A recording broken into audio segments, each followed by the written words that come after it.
I had chronic acne from the ages of 6 to 14, prepubescent acne, cysts, boils on my face, in the middle of my nose, to the point where people would call me Rudolph the Red-Nosed Reindeer.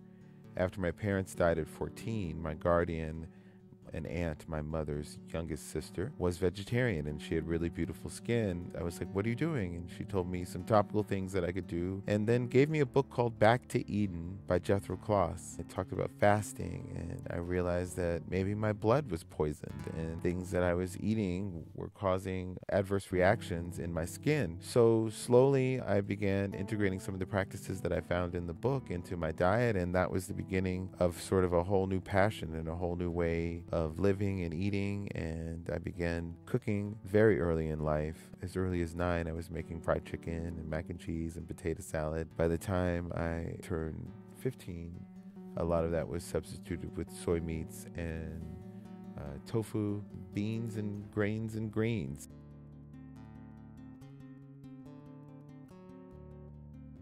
Food has always been a source of power in my life.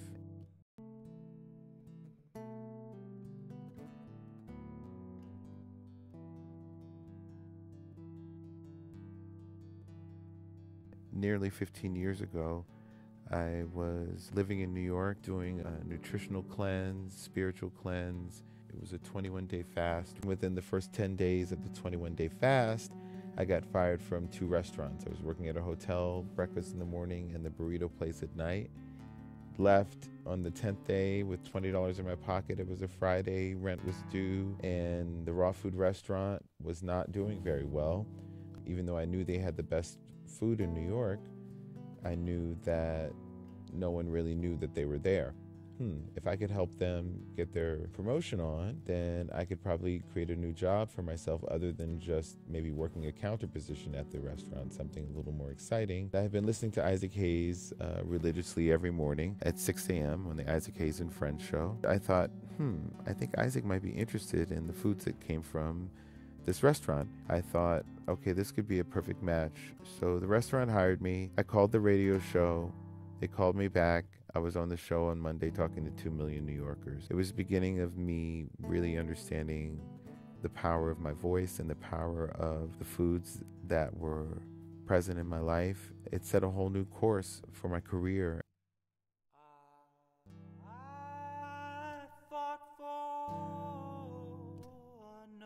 I just currently completed a contract for a wonderful organization in Washington, D.C. called Bread for the City as Foodways Coordinator.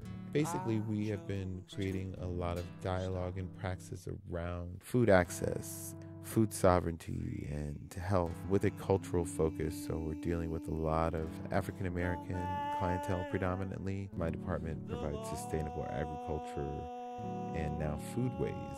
So we do classes where we test recipes. We have a food circle where we talk about food issues and food history and food memories, good and bad. No matter the stream of abundance flowing through my life, there's always been a priority of an abundance of good food in my life.